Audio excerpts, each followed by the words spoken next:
नमस्कार। हाल ही में एक मिसाइल परीक्षण हुआ है और ये सिर्फ एक रूटीन लॉन्च नहीं था। ऐसा लग रहा है कि ये वैश्विक रणनीतिक समीकरणों में शायद एक अहम मोड़ हो सकता है। हाँ, बिल्कुल। हम बात करें अग्नि 5 की। अग्नि 5। हम्म। तो ये परीक्षण जहां तक मुझे पता है 20 अगस्त 2025 को हुआ ओडिशा तट से। जी हाँ, 20 अगस्त। और ख़ास बात ये थी कि ये एक अंतिम सत्यापन उड़ान थी, मतलब फाइनल चेक। अंतिम सत्यापन। अच्छा, यानी ये पक्का करने के लिए कि मिसाइल के सारे सिस्टम्स वो ठीक से काम कर रहे हैं, पूरी तरह तैयार हैं। बिल्कुल। ख़ास तौर पर इसकी जो सबसे एडवांस क्षमता है, उसको लेकर। तो आज हम यही कोशिश करेंगे, जो भी जानकारी उपलब्ध है उसके आधार पर अग्नि 5 की तकनीक को समझें, रेंज और वो जो खास चीज है MIRV, हाँ, MIRV। और इसके पीछे की जो स्ट्रैटेजी है, रणनीतिक सोच, उसको थोड़ा गहराई से देखें। चलिए शुरू करते हैं। ज़रूर। तो देखिए, अग्नि 5 को DRDO ने विकसित किया है और इसकी जो घोषित रेंज है, वो है 5000 किलोमीटर। बिल्कुल, एशिया का तो लगभग पूरा हिस्सा और यूरोप के भी कुछ हिस्से। ये भारत की पहुंच को रणनीतिक रूप से काफी बढ़ा देता है। और ये परमाणु हथियार ले जा सकती है। जी हाँ, परमाणु क्षमता के साथ। तो ये एक तरह से अंतर महाद्वीपीय हथियार बन जाता है। लेकिन आप कह रहे थे कि रेंज से भी ज्यादा महत्वपूर्ण कुछ और है इसमें। सही कहा। रेंज को एक हिस्सा है कहानी का। असली गेम चेंजर है MIRV क्षमता। MIRV, हाँ।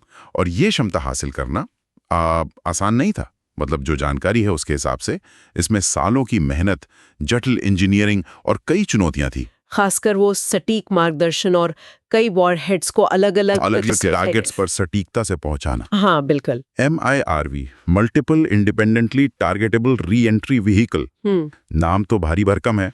हाँ हाँ हाँ। लेकिन इसका कॉन्सेप्ट शायद उतना जटिल नहीं है। वो एक बस एनोलॉजी की बात थी हमारे स्रोतों में। हाँ, वो काफी अच्छा तरीका है समझने का। सोचिए, एक मिसाइल लॉन्च हुई, ये समझ लीजिए बस स्टेशन से निकली। ठीक है। अब ये वायुमंडल के ऊपर पहुंचकर अपने यात्रियों को यानी वॉरहेड्स को अलग अलग स्टॉप्स पर छोड़ना शुरू करती है। अच्छा, मतलब हर वॉरहेड एक अलग यात्री है। हाँ, और हर वॉरहेड फिर अपने तय किए हुए अलग लक्ष्य की तरफ बढ़ जाता है। तो एक ही मिसाइल लॉन्च से आप कई लक्ष्यों को निशाना बना सकते हैं। बिल्कुल, ये एक जबरदस्त फोर्स मल्टीप्लायर है। और भारत ने ये क्षमता पहली बार कब दिखाई थी? मार्च 2024 में वो मिशन दिव्यास्त्र। जी हाँ, मार्च 2024 मिशन दिव्यास्त्र, वो पहला सफल परीक्षण था। तो ये जो हालिया परीक्षण हुआ अगस्त वाला, ये उसी क्षमता को कंफर्म करता है कि अब ये पूरी तरह से इंटीग्रेटेड है, भरोसेमंद है। हाँ, ये उसी की पुष्टि है कि सिस्टम अब पूरी तरह से ऑपरेशनल है। भारत की जो रक्षा नीति है उसके मूल सिद्धांतों में मिलता है। अच्छा। भारत की घोषित नीति है विश्वसनीय न्यूनतम प्रतिरोध की, credible minimum deterrent. Credible minimum deterrent, विश्वसनीय न्यूनतम प्रतिरोध। ये न्यूनतम शब्द पे यहाँ इतना जोर क्यों है? क्या मतलब है इसका? हाँ, ये न्यूनतम शब्द बहुत महत्वपूर्ण है। इसका मतलब ये नहीं कि सबसे ज्यादा हथियार जमा करने हैं। अच्छा।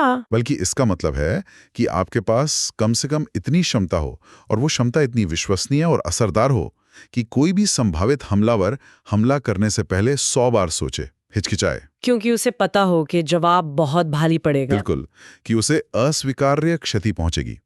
ये वो मैसिव रिटेलिएशन जैसी आक्रामक नीतियों से अलग है। समझ गया। तो अग्नि 5 अपनी लंबी दूरी और अब इस MIRV क्षमता के साथ इस न्यूनतम प्रतिरोध को और ज्यादा विश्वसनीय बनाता है। बिल्कुल, एकदम सही।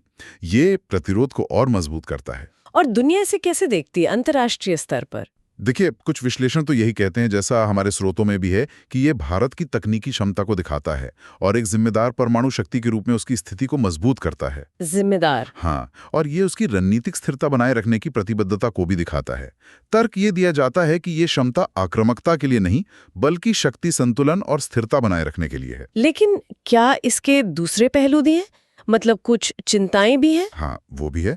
कुछ विश्लेषक चिंता जताते हैं, जैसा कि हमारे स्रोतों में भी उल्लेख है, कि MIRV जैसी तकनीकें, चाहे वो किसी भी देश के पास हों, वो सैद्धांतिक रूप से अस्थिरता भी पैदा कर सकती हैं, क्योंकि ये पहले हमला करने के गणित को बदल सकती हैं। अच्छा, ये एक जटिल मुद्दा है। बिल्कुल, ये एक वैध बहस का मुद्दा है। पर संक्षेप में कहें तो भारत के नजरिए से अग्नि 5 एक महत्वपूर्ण तकनीकी और रणनीतिक विकास है और वो इसे अपनी प्रतिरोध और स्थिरता की नीति के तहत ही देखता है। तो कुल मिलाकर अग्नि 5 निश्चित रूप से इंजीनियरिंग का एक प्रभावशाली नमूना है, एक बड़ा कदम। हाँ, इसमें कोई शक नहीं। लेकिन जैसा आपने कहा, मर्फ तकनीक अब सिर्फ भारत के पास तो है नहीं, और भी देश हैं। सही। और यहीं पर एक बड़ा सवाल खड़ा होता है क्या? कि जैसे जैसे और देश ऐसी शक्तिशाली मिसाइल प्रणालियां विकसित और तैनात करते हैं, ये प्रतिरोध के जो जटिल समीकरण हैं और वैश्विक सुरक्षा का जो नाजुक संतुलन है, उसको कैसे प्रभावित करता है? हाँ, ये वाकई एक बड़ा सवाल है। ये वो सवाल है जिस पर लगातार सोचने और नजर रखने की जरूरत है, आगे भी।